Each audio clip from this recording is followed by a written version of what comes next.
मित्र, लोकसभेच्या आता होऊ घातलेल्या निवडणुकीत काँग्रेस पक्षानं ओमर अब्दुल्लांच्या नॅशनल कॉन्फरन्सशी निवडणूक करार केला आहे आणि त्या पक्षाला पाठिंबा जाहीर केला आहे.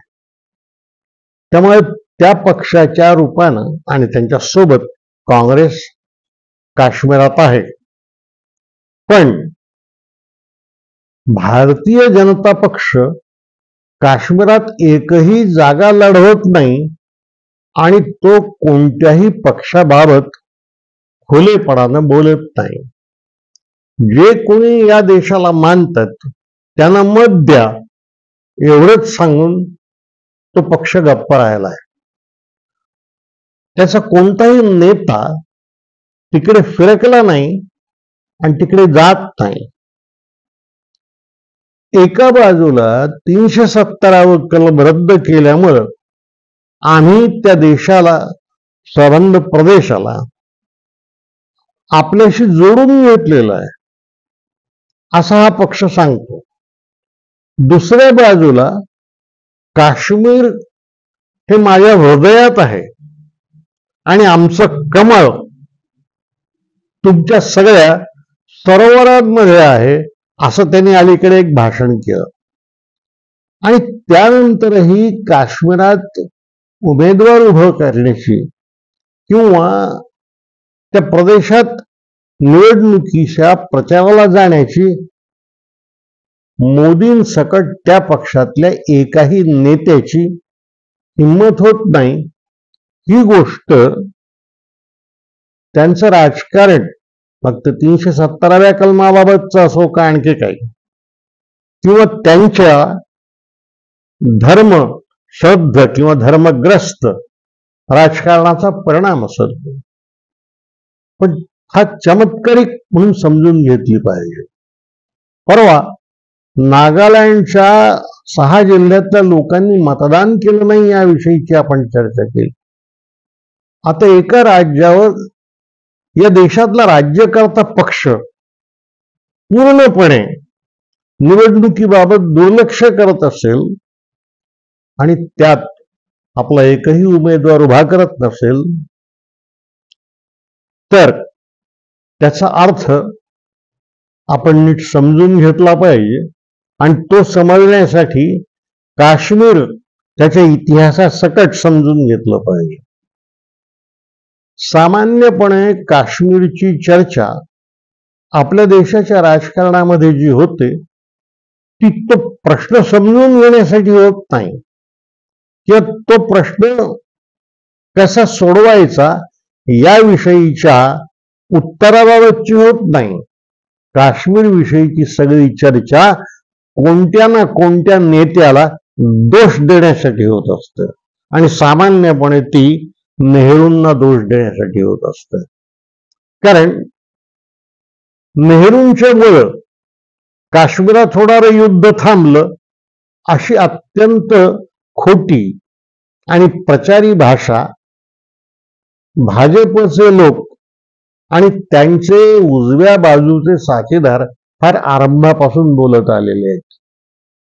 या प्रचारापर्यंत ते का आले आणि आता निवडणुकीपासून दूर व्हायचं त्यांना का भाग पडलं याचा इतिहास शोधायचा तर फार मागे जावं लागत असतं. काश्मीरात 95% एवढे लोक मुसलमान धर्माचे आहेत आणि बाकीचे हिंदू आणि इतर आहेत. मोठ्या प्रमाणावर मुस्लिम बहुसंख्य लोक असताना त्या देशाच्या राजपदावर 1947 पर्यंत हरिसिंग या नावाचा डोगरा राजा हा राज्य करत होता. हा राजा काश्मीरी नाही, तो राजपूत आणि राजपुतानामधून आलेला आहे. हा राजा त्या क्षेत्राचा जो राज्यकर्ता बनला तो त्याच्या पराक्रमामुळे किंवा त्यांच्या पूर्वजांच्या पराक्रमामुळे झाला नाही, तो राज्य त्याच्या वाट्याला या देशाशी केलेल्या बेईमानीमुळे आलाय. कधीतरी या राजाच्या या बेईमान इतिहासाची ओळख आपण करून घेतली पाहिजे. हरिसिंगाचा आजा गुलाब सिंग हा महाराजा रणजीत सिंग या शीख राजाचा सेनापती होता. आणि महाराजा रणजीत सिंग याचं राज्य फार मोठं होतं आणि त्याची राजधानी लाहोर होती. या रणजीत सिंगाचा दरारा इतका मोठा होता की त्याच्या पंतप्रधानाविषयी एक गोष्ट सांगितली जाते. रणजीत सिंगाचा एक डोळा निकामी होता. पंतप्रधानाला कधीतरी कोणी विचारलं, या राजाचा डावा डोळा निकामी आहे का उजवा? तर तो म्हणाला की त्या राजाच्या चेहऱ्याकडे पाहण्याची आजवर माझी कधी हिंमतच झाली नाही. एवढा दरारा धाक या रणजीत सिंगाचा त्याच्या राज्यामध्ये होतं. याचं राज्य भरभराटीला असताना आणि त्याच्या राज्यामध्ये शीख धर्माला मोठ्या प्रमाणावर आश्रय आणि सहाय्य असताना त्याचा अंतकाळ जवळ आला. आणि त्याच्या अंतकाळ जवळ येऊन त्याचा मृत्यू होतपर्यंत त्याच्या सेनापती पदावर गुलाब सिंग नावाचा डोगरा राजपूत हा विराजमान होता. महाराजा रणजीत सिंगाच्या पश्चात त्याच्या वंशज जो सत्तेवर आला तो फारसा कर्तबगार नव्हता. आणि त्या काळामध्ये या गुलाब सिंगांनी इंग्रजांशी गुप्त संधान साधून त्यांची सेना रणजीत सिंगाचा पूर्ण प्रदेश ताब्यात घ्यायला बोलवली आणि तो प्रदेश इंग्रजांच्या हवाली केला. या देशाला इंग्रजांचं गुलाम बनवण्यामध्ये या गुलाब सिंगाने ही जी कामगिरी केली त्याचं बक्षीस म्हणून सारा जम्मू आणि काश्मीरचा प्रदेश इंग्रजांनी त्याला केवळ 1,00,000 रुपयाचा मोबदला घेऊन देऊन टाकला. त्याबरोबर हा गुलाब सिंग महाराजा गुलाब सिंग झाला आणि काश्मीरच्या डोगरा राजवंशाचा संस्थापक झाला. भारत स्वतंत्र व्हायची जेव्हा वेळ आली तेव्हा याचा वंशज महाराजा हरिसिंग काश्मीरच्या गादीवर होता. हा हरिसिंग या देशात चाललेलं स्वातंत्र्याचं निशस्त्र युद्ध गांधीजींच्या नेतृत्वातलं पाहत होता आणि इंग्रज जाणार हे त्याला दिसत होतं. आणि इंग्रज जर गेले तर आपल्याला असलेलं संरक्षणही जाणार हे त्याच्या लक्षात येत होतं. पण तरीही आपली सत्ता कायम राखली पाहिजे या महत्वाकांक्षेनं त्याला पछाडलं होतं. त्यामुळे स्वातंत्र्याच्या वेळी जेव्हा फाळणीचा प्रश्न आला आणि मुस्लिम लीग आणि बॅरिस्टर जिना यांच्या मागणीप्रमाणे आणि त्यांच्या हट्टाप्रमाणे जेव्हा पाकिस्तानचा प्रदेश भारतापासून वेगळा झाला तेव्हा या काश्मीरचं काय करायचं हा प्रश्न आला. कारण काश्मीरातली 95% लोकसंख्या मुसलमान होती आणि फाळणी धर्माच्या निकषावर झाली होती. फाळणी धर्माच्या निकषावर झाल्यामुळं हा प्रदेश स्वाभाविकपणे आम्हाला मिळावा असं जिना म्हणत होते. आणि हेही सांगितलं पाहिजे की या देशातले काँग्रेसचे आणि हिंदूंचे बहुसंख्य नेते हे सुद्धा याच मताचे होते. प्रत्यक्ष सरदार पटेल, राजेंद्र बाबू राजाजी आणि डॉक्टर आंबेडकर सुद्धा काश्मीर हे धर्माच्या निकषावर जायचं असेल तर पाकिस्तानकडे जायला हरकत नाही असं म्हणत होते. नेहरू मनात हे बाळगून होते, पण नेहरू त्याविषयी उघड बोलले नाहीत, एवढाच त्यांचा अपराध होता. ते उघड बोलले नाहीत, त्यामुळे त्यांच्यावर असा आरोप होत राहिला की यांचे पूर्वज हे काश्मीरातून आले असल्यामुळं आणि हे मूळचे काश्मीरी पंडित असल्यामुळं ते हे बोलत नाहीत असं तेव्हाही म्हटलं गेलं. खरी गोष्ट अशी आहे, काश्मीरात असताना यांचं नाव, यांच्या पूर्वजांचं नाव कौल होतं.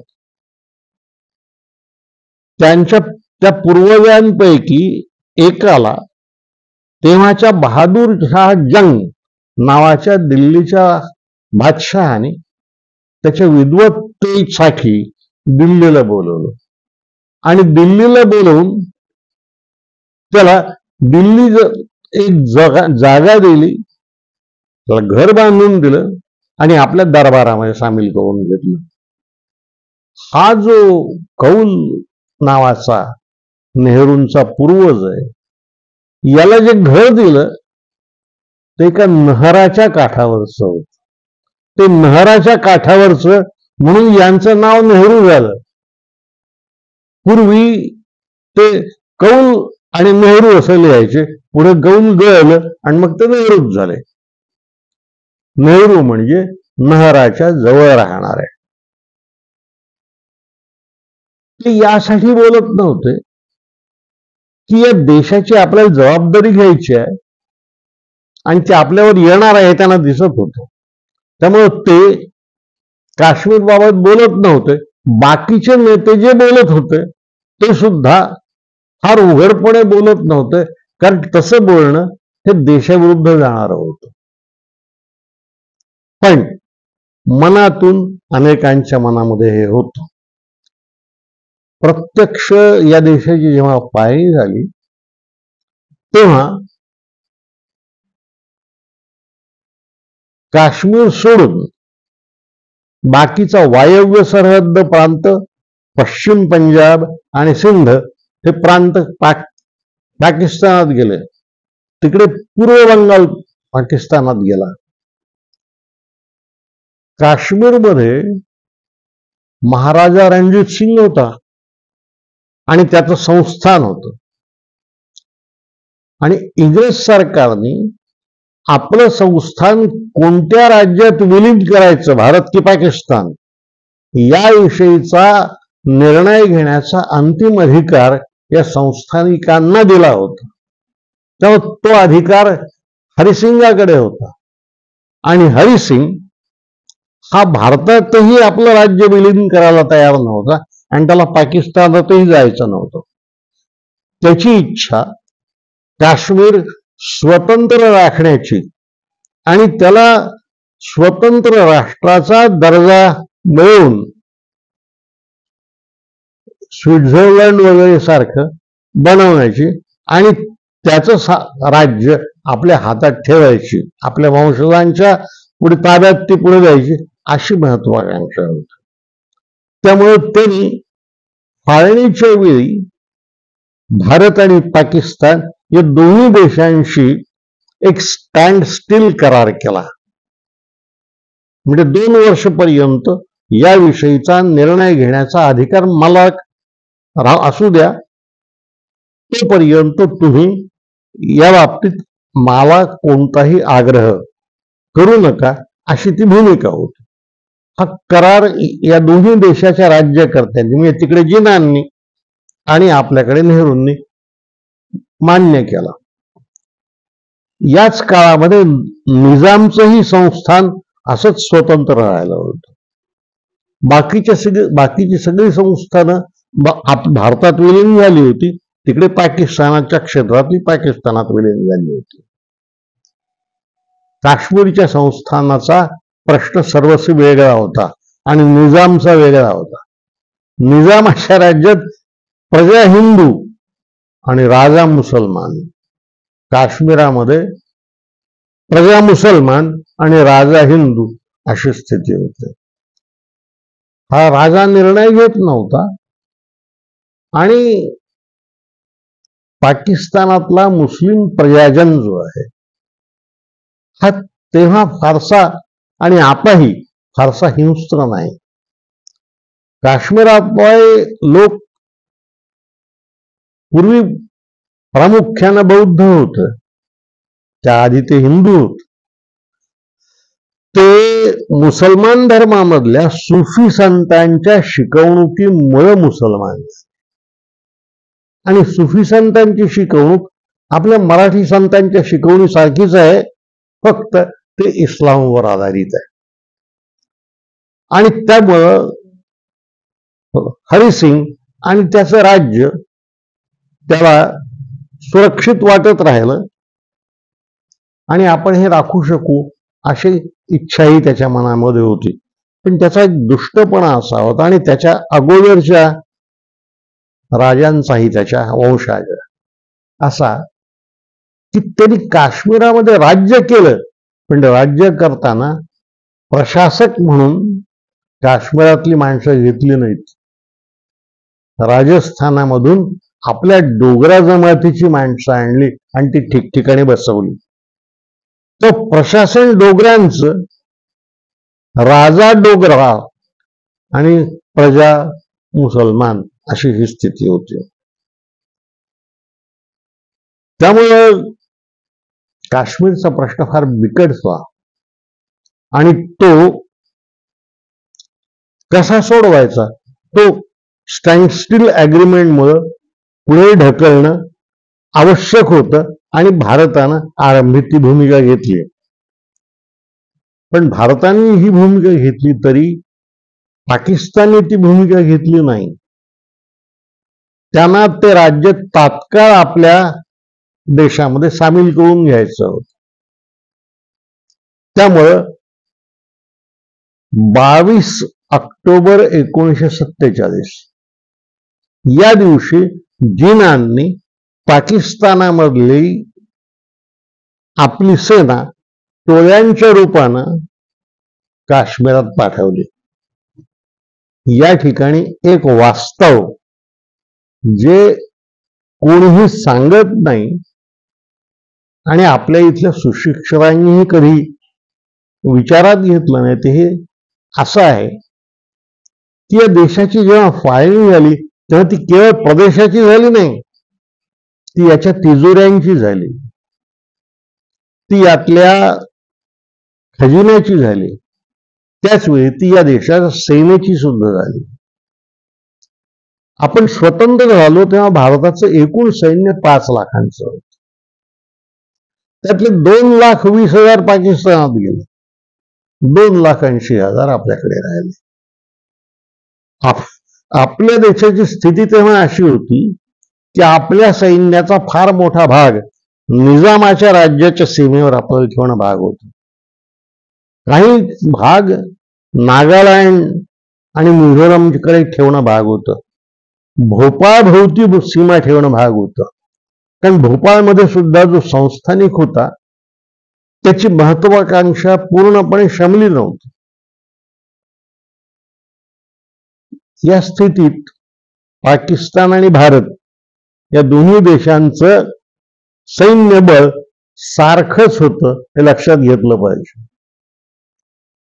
रणगाडे, तोफा, लष्करी विमानं यांची सुद्धा वाटणी त्या त्या देशांच्या गरजा लक्षात घेऊन करून देण्यात आली होती. सेनेच्या बाबतीमध्ये तर ही वाटणी निम्मीच केली गेली. एक इंग्रजी पुस्तक या संदर्भात लिहिलं आहे, फ्रीडम ॲट मिडनाईट या नावाचं. त्यामध्ये फाळणीतली एक गंमत अशी लिहिली आहे की भारत आणि पाकिस्तानमध्ये फाळणीनंतर सेनेचं जे वाटप झालं त्यात ज्यांना जायचं ते तिकडे गेले, रणगाडे, विमानं यांचीही वाटणी झाली. शेवटी बंदुका आणि बंदुकांच्या गोळ्या सुद्धा वाटून घेतल्या. अगदी शेवटी एक असा प्रश्न आला की त्यावेळेच्या गव्हर्नर जनरलला 15 घोड्याच्या बग्गी गाड्या होत्या. आता या 15 घोड्याचं वाटप कसं करायचं? 7 पाकिस्तानने घेतल्या, 8 राहिल्या, त्यातल्या 7 हिंदुस्थानच्या वाट्याला आल्या. एका बग्गीचं काय करायचं? तर पाकिस्तानवाले त्या बग्गीची 2 चाकं काढून घेऊन गेले. या टोकापर्यंतही फाळणी गेली. हे वास्तव आम्ही कधी लक्षातून घेतलं नाही. पाकिस्तानचं सैन्यबळ आणि आपलं सैन्यबळ सारखं होतं. पाकिस्तानचा प्रदेश लहान होता, सलग होता, तेव्हा पाकिस्तानला आपलं सारं सैन्यबळ आपल्या टोळ्यांच्या मागे उभं करता येणं आणि काश्मीरात घुसवता येणं शक्य होतं. भारताला नागालँड पासूनची सेना आणि हैदराबाद पासूनची सेना काढता येणं शक्य नव्हतं. त्यामुळे हे जे 22 ऑक्टोबर 47 या दिवशी युद्ध सुरू झालं, त्या दिवशी अशी सैन्याची स्थिती होती आणि ती तुल्यबल होती. हा महाराजा रणजित सिंग जो आहे, हा इतका सुस्त होता की पाकिस्तानचे टोळीवाले त्याच्या राज्यात घुसून आले तरी त्यांनी फारसं लक्ष दिलं नाही त्याकडे. शेवटी ते श्रीनगर पासून 13 किलोमीटरवर येऊन थांबले. तेव्हा त्याला जाग आली आणि तेव्हा त्यांनी नेहरूंच्या सरकारकडे मदत मागितली. तेव्हा नेहरूंनी या हरिसिंगाला स्पष्ट शब्दात हे बजावलं की आमची मदत पाहिजे असेल तर हे राज्य आमच्या देशात विलीन करा,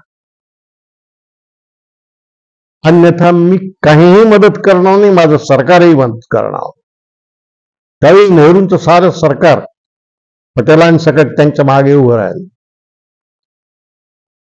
जेव्हा पाकिस्तान आपला प्रदेश सारा जिंकते आहे असं दिसलं आणि भारत विलिनीकरणाशिवाय मदत करत नाही हे लक्षात आलं, तेव्हा हा महाराजा आपलं राज्य भारतात विलीन करायला तयार झाला आणि विलिनीकरणाच्या जाहीरनाम्यावर यांनी स्वाक्षरी केली. तर मग काश्मीराच्या आजच्या प्रश्नाची आणि गुंतागुंतीची खरी सुरुवात या हरिसिंगाने केली आहे हे लक्षात घेतलं पाहिजे. या राजानं ज्या दिवशी सही केली त्याच्या 7व्या दिवशी भारताची लष्करी विमानं भारताची सेना घेऊन श्रीनगरमध्ये उतरले. पण सैन्यबळ सारखं असल्यामुळं ही लढाई तुल्यबळ झाली. ती 22 ऑक्टोबर 47 या दिवशी सुरू झाली आणि तिचा शेवट 1 जानेवारी 1949 या दिवशी झाला. म्हणजे ही लढाई 14 महिने चालली. 14 महिने चालल्यानंतरही आपण त्यांनी जो प्रदेश ताब्यात घेतला होता त्यातला फारच थोडा पुन्हा आपल्या ताब्यात आणू शकलो. आज पाकिस्तानच्या प्रदेशात किंवा ताब्यात जो काश्मीरचा भाग आहे, जेव्हा ते आझाद काश्मीर म्हणतात, तो एकूण काश्मीरच्या 1/3 एवढा आहे. 2/3 एवढा भाग आपल्याकडे आहे. तो भाग आपल्याकडे आल्यानंतर त्यात नॅशनल कॉन्फरन्स, काँग्रेस यांची सरकार आरंभी येत राहिली. भारतीय जनता पक्षाला अगदी अलीकडच्या काळामध्ये त्यात पाऊल ठेवता आलं. प्रधानमंत्री सुद्धा संरक्षणाशिवाय तिथे जाऊ शकत नव्हते. मुरली मनोहर जोशी या नावाचे मंत्री श्रीनगरच्या लाल चौकामध्ये झेंडा फडकवायला जातो असं म्हणाले, तर तिथं आधी लष्कर उभं करावं लागलं आणि झेंडा फडकवताना तिथे एकही माणूस त्यांच्या सोबत हजर नव्हता. याचा अर्थ त्या प्रदेशाला आपण आपल्याशी मनानं जुळवून घेऊ शकलो नाही. त्या प्रदेशामध्ये केवळ एकच नेता लोकप्रिय होता भारतातला, आणि तो जवाहरलाल नेहरू होता. ते काश्मीरला वारंवार भेटी द्यायचे, त्यातल्या राजकारणात भाग घ्यायचे, त्यांना सल्ला द्यायचे, आणि फारुख अब्दुल्लांना 12 वर्ष तुरुंगात ठेवलं नेहरूंनी, तरीही त्यांच्याशी त्यांचे संबंध चांगले राहिले. 12 वर्ष तुरुंगात ठेवल्यानंतर पुन्हा फारुख अब्दुल्ला त्यांनी त्यांच्या पक्षाने मुख्यमंत्रीपद दिलं, आणि हा प्रदेश आपल्या सोबत राहील अशी व्यवस्था केली. जी गोष्ट नागालँड आणि मिझोरम बाबत गांधींनी केली, ती उरिया काश्मीर बद्दल नेहरूंनी केली. हे लक्षात घेतलं पाहिजे. आजचा काश्मीर जो आपल्या सोबत आहे, त्याचं कारण नेहरू आणि नॅशनल कॉन्फरन्स यांच्यातली मैत्री हे आहे. ती मैत्री करताना आम्ही तुम्हाला काही गोष्टी विशेष देऊ म्हणून जो करार झाला तो म्हणजे या देशातलं 317वं कलम होतं. पण यथाकाळ गरजेप्रमाणे या कलमात आम्ही दुरुस्त्या करू, हेही त्यांनी बजावलं होतं. त्यातली पहिली गोष्ट नेहरूंच्याच काळात झाली. काश्मीरच्या मुख्यमंत्र्याला मुख्यमंत्री न म्हणता पंतप्रधान असं म्हटलं जात असे. नेहरूंनी पंतप्रधानपद हे नाव काढलं त्याचं, आणि त्याला मुख्यमंत्री म्हणायला सुरुवात केली. तिथल्या राज्यपालाला राजप्रमुख म्हटलं जायचं, ते बदलून त्याला राज्यपाल म्हणायला सुरुवात केली. आणि भारतीय सैन्य मोठ्या प्रमाणावर तिथं तैनात झालं, आणि हा प्रदेश भारताच्या सोबत राहिला. हा प्रदेश भारताच्या सोबत राहण्याचं एक महत्वाचं कारण तेव्हाच्या सत्ताधारी पक्षानं स्वीकारलेला सर्वधर्म समभाव हेही आहे. एक गोष्ट या ठिकाणी सांगितली पाहिजे. नेहरूंच्या दृष्टीने सर्वधर्म समभाव किंवा सेक्युलरिझम हे मूल्य होतं. आमच्यातले काही अर्धवट लोक असं म्हणतात की सरदार पटेल हिंदुत्ववादी होते. ते हिंदुत्ववादी नव्हते, ते सर्वधर्म समभाववादी होते. पटेलांचा सर्वधर्म समभाव सांगणारं एक पत्र फार विस्तृत त्यांच्या संग्रहात आहे.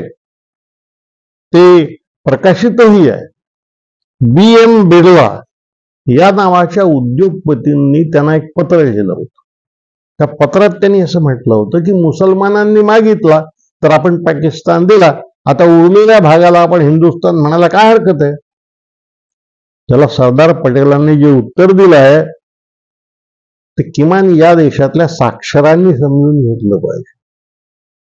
सरदार पटेल असं म्हणतात की जर या देशाला आम्ही हिंदुस्थान म्हटलं आणि हा हिंदूंचा देश आहे असं म्हटलं तर आपण काश्मीरवर हक्क कसा सांगू, आणि पंजाबवर तरी आपला हक्क आपल्याला सांगता कसा येईल.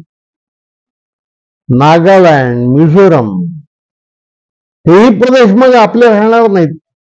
फार कशाला, केरळमध्ये सुद्धा हिंदू फार मोठ्या संख्येनं नाहीत. त्यांचं मताधिक्य फार थोडं आहे. एका धर्माचं म्हटलं तर आज जगात एकही राष्ट्र अस्तित्वात नाही.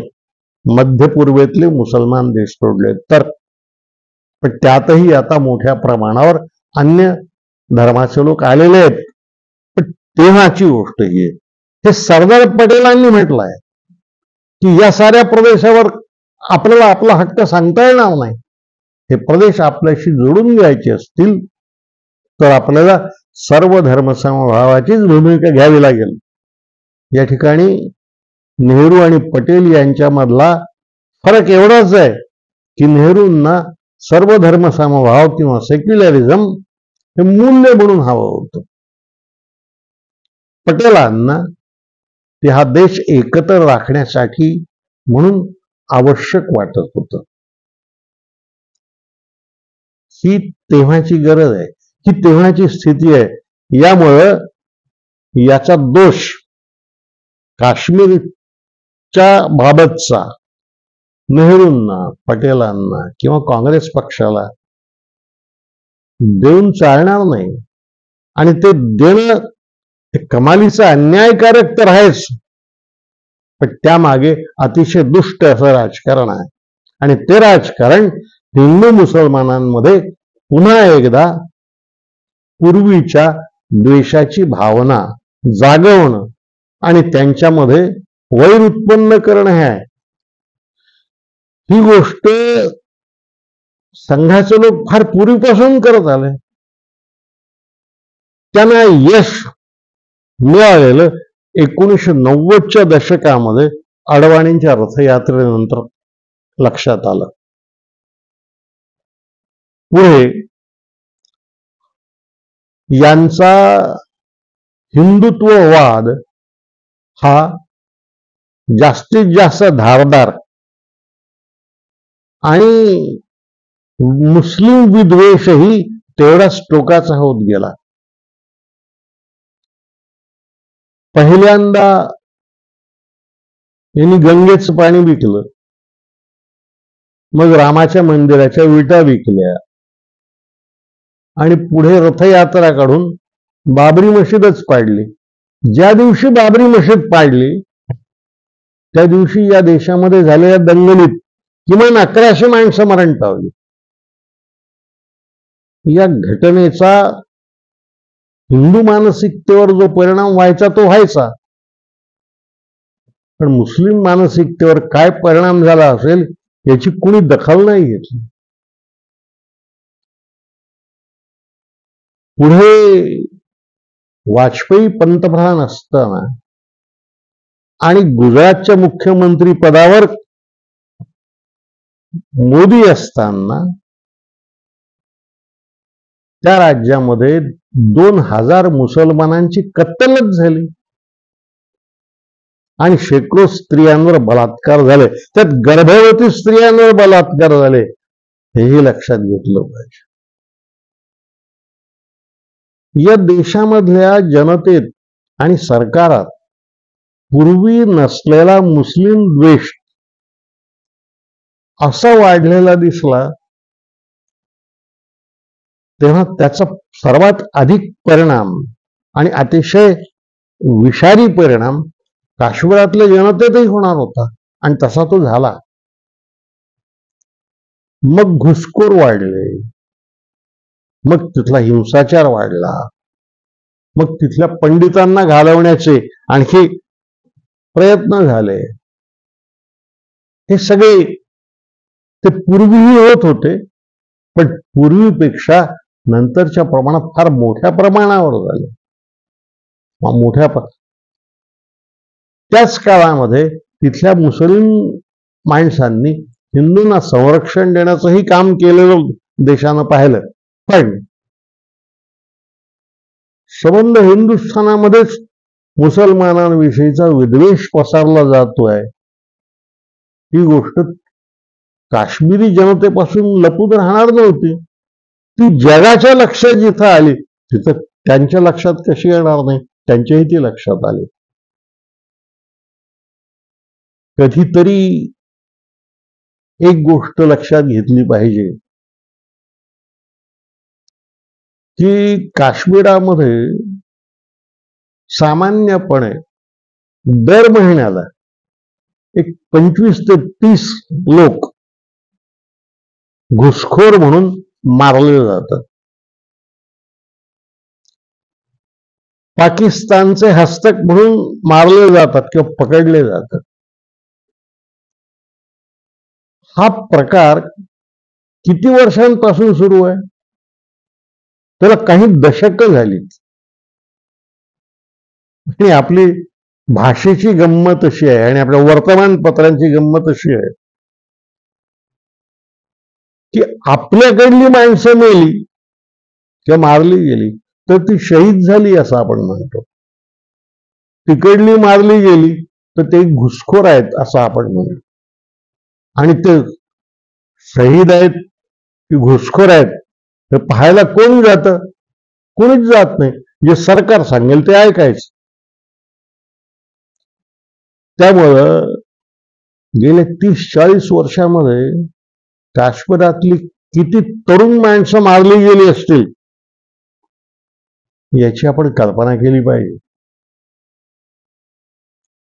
की मोदींच्या सरकारने सत्तेत आल्यानंतर आत्ता 317वा कलम पूर्णपणे रद्द केलं आणि काश्मीरला असला वेगळा दर्जाही काढून घेतला. नुसता दर्जाच काढून घेतला नाही तर काश्मीरचं राज्यच रद्द करून टाकलं. त्याचं 3 प्रदेशामध्ये जम्मू, काश्मीर आणि लेह लडाख अशा केंद्रशासित प्रदेशात रूपांतर केलं. आता काश्मीर हे राज्य नाही. जी माणसं आपलं राज्य काढून घेतात, जी माणसं आपल्या धर्माचा हिंस्त्र पातळीवरचा द्वेष करतात, तिरस्कार करतात, आणि आता तर मोदींना जे मत देणार नाही त्यांनी हिंदुस्थानात राहू नये असं म्हणण्यापर्यंत जर इथल्या सत्ताधारी पक्षातल्या नेत्यांची मजल जात असेल तर मग काश्मीरच्या प्रश्नाकडे फार वेगळ्या आणि तटस्थ अशा भूमिकेतून पाहावं लागेल. प्रचारक होणं फार सोपं असतं, वकील होणं सुद्धा सोपं असतं, कारण त्यात एकच बाजू लढवायची असते. न्यायाधीश होणं फार अवघड असतं. सगळ्या बाजू समजून घेऊन त्याला निर्णयापर्यंत यावं लागत असतं. त्यासाठी धर्मद्वेष, धर्मग्रस्तता किंवा आपल्या धर्माविषयीची आसक्ती बाळगून दुसऱ्याविषयीची अनास्था बाळगणं हे उपयोगाचं नाही. हा देश एकत्र ठेवायचा असेल आणि केवळ काश्मीरच नाही तर नागालँड, मणिपूर, मिझोराम ही राज्य जर सोबत ठेवायची असतील तर यांना आपल्या सोबत आपले बंधू म्हणूनच घेण्याची आणि पाहण्याची त्यांच्याकडे गरज आहे. मध्यंतरी आपल्या पंजाबमध्ये जर्नल सिंगाच्या नेतृत्वात बंड झालंच होतं. तो खलिस्तानच्या मागणीपर्यंत आलाही होता. इंदिरा गांधींनी ते बंड शमवलं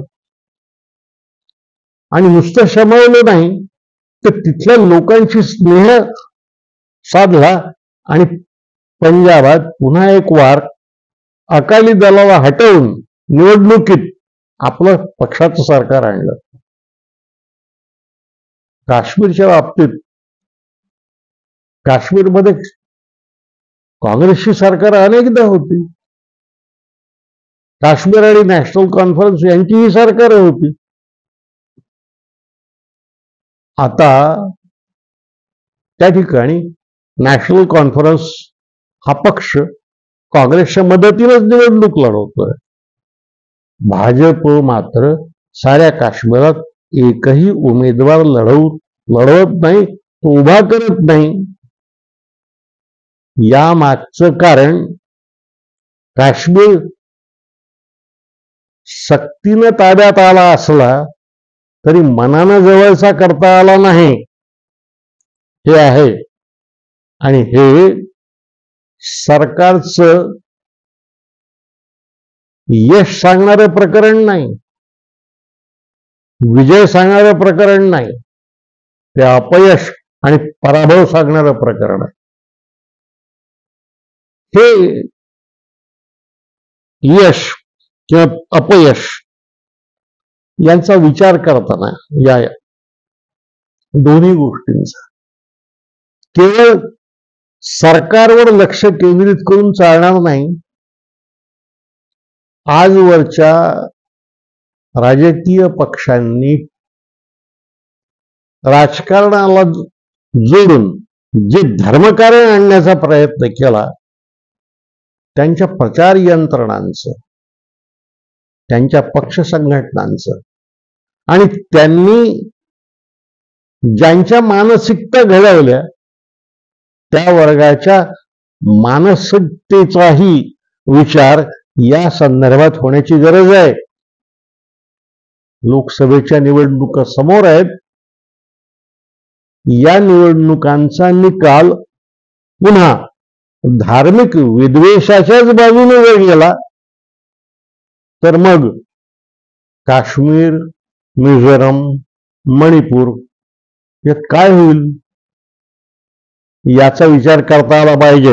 एका वर्षात या मणिपुरात 256 माणसं मारली गेली, 153 सैनिक मारले गेले, 60,000 लोक विस्थापित झाले कारण त्यांची घरे गेली, जाळली गेली, तोडली गेली. हा विद्वेष लष्कराच्या जोरावर शमवता येत नाही. माणसं मारता येतात. त्यांना शांत करायचं तर त्यांच्याशी बंधुत्वाचंच नातं जोडावं लागते. हा धडा आहे. हा गांधी सांगत आला, मौलाना आझादांसारखा नेता सांगत आला, नेहरू पटेलांसारखे नेते सांगत आले. पण धर्माच्या नावावर, रामाच्या नावावर मत मागायची असतील आणि अन्य धर्माचा द्वेष करण्याच्या निकषावरच मत मागायची असेल, त्यांच्या बाबतीत काय बोलायचं. एक गोष्ट या ठिकाणी आपल्या सामाजिक मानसिकतेबद्दलही सांगितली पाहिजे. समाजाच्या मनामध्ये किंवा लोकांच्या मनामध्ये प्रेम आणि सद्भाव हा जेवढा बलशाली असतो तेवढाच द्वेष आणि विद्वेषही बलवान असतो. जोपर्यंत सद्भावना या विद्वेषावर नियंत्रण ठेवून असतं तोवर विवेक टिकतो आणि जोवर विवेक टिकतो तोपर्यंत समाजाची आणि देशाची एकात्मताही टिकत असते. काश्मीरचा प्रश्न समजून घेताना त्याच्या या सगळ्या इतिहासासकट आजचं वर्तमान आणि या वर्तमानातली सामाजिक मानसिकताही आपण समजून घेतली पाहिजे. निदान तसा प्रयत्न केला पाहिजे आणि आपल्या शिक्षणामधून आपल्या पुढल्या पिढ्यांना तरी या देशाविषयीचं खरं प्रेम, त्याच्या एकात्मतेविषयीची आस्था आणि आम्ही सारे एक आहोत ही भूमिका रुजवली पाहिजे या साऱ्या वर्गांमध्ये. तरच ते या राष्ट्रीय एकात्मतेला संरक्षण देणारं मानसिक असं पर्यावरण असू शकेल. त्या दिशेनं जाण्याची प्रतिज्ञा किंवा तशा तऱ्हेचं वचन आपण आपल्यालाच दिलं पाहिजे आणि या देशाला खऱ्या अर्थानं आपलं मानलं पाहिजे. एक आपले सरन्यायाधीश मध्ये असं म्हणाले की देश म्हणजे या देशातले सारे लोक आणि कायदा म्हणजे न्याय. ही न्यायमूर्तींची, सरन्यायाधीशाची भावना या संदर्भात सगळी समजून घेतली पाहिजे. कारण या भावनेमागे टिळकांच्या पासून त्याच्याही आधी झालेल्या नेत्यांच्या पासून गांधींनंतर नेहरूंपर्यंत आणि पुढल्या राज्यकर्त्यांपर्यंतचे प्रयत्न उभे आहेत. या प्रयत्नांचा आम्ही पराभव करणार. या प्रयत्नांना आम्ही पुन्हा एकदा यश मिळवून देऊन प्रस्थापित करणार. हा आपल्या समोरचा प्रश्न आहे. मी या बाबतीमध्ये आपण एकात्मतेच्या बाजूने गेलं पाहिजे असं मानणारा माणूस आहे. आणि माझी अशी अपेक्षा आहे की आपणही सगळे याच भावनेच्या बाजूने विचार करणारे असाल. नमस्कार.